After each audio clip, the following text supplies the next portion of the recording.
सूरत SOG ने 64,79,000 रुपए का 927 ग्राम सोना जब्त कर अंतर्राष्ट्रीय तस्करी के मास्टरमाइंड पिता पुत्र को गिरफ्तार किया। दुबई से सोने की तस्करी कर भारत लाने वाले पिता अफजल गुलाम मोहम्मद शाह आयु 43 और बेटे शहजाद अफजल शाह आयु 22 को सूरत एसओजी ने कामरेज रोड से पकड़ा।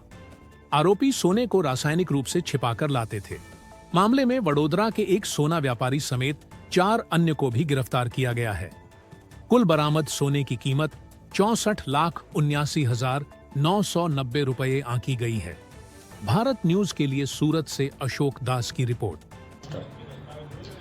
7/7/2024 રોજ જાગીપુરા પોસ્ટે ખાતે 64,89,927 ગ્રામ સોનું ઇન્ટરનેશનલ ગોલ્ડ સ્મગલિંગ પકડેલું। એની અંદર જે તે વખતે 3 પુરુષ અને 1 મહિલા 4 આરોપી પકડાયેલા। ત્યારબાદ એક વડોદરાનો એક આરોપી હતો એ પકડાયેલો અને ત્યારબાદ અફજલ શાહ અને શહેજાદ શાહ બંને પિતા પુત્ર છે તે હમણાં તાજેતરમાં એસઓજીએ પકડી પાડેલ છે।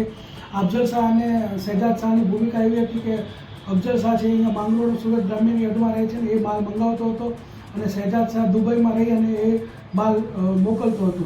આ લોકોની એમો એવી હતી કે જ્યારે કેસ થયો 7 જુલાઈ 2024 એમની પૂછપરછ કરી તો એ પહેલાં કેટલું એ લોકોએ સોનાની દાણચોરી કરી હતી કે સ્મગલિંગ કરી હતી। તો આ લોકો 70 જેવા કેરિયર રાખેલા અને ટોટલ જુલાઈ પહેલાંના 8 મહિના 14 કિલોગ્રામ સોનું 9,80,00,000નું અલગ અલગ ટ્રીપ મારી અને દાણચોરી કરેલી હકીકત અત્યારે જણાવેલ છે અને આગળની તપાસ ચાલુ છે।